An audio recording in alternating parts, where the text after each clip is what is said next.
A new name for Riverwalk is in the works. Commissioners voting to name the park after former Mayor Ed McIntyre. But the mayor who built it is not being honored as some say he should. Senior reporter George Escala has the story.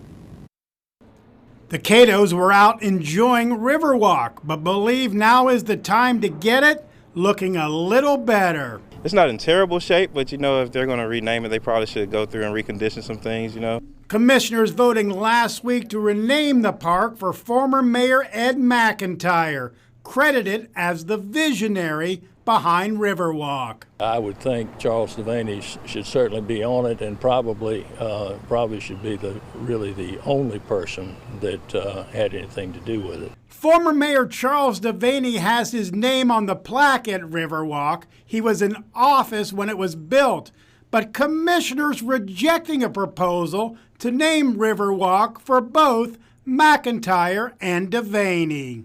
Scratching out the name Devaney and just making it the Edward M. McIntyre Sr. Riverwalk and Square. But that doesn't square with Paul Dunbar. He went along with Devaney to Washington to secure an act of Congress to allow construction on the levee for Riverwalk. Without that, he says, there would be no park. The idea was scrapped because the Corps of Engineers would not allow it to be built.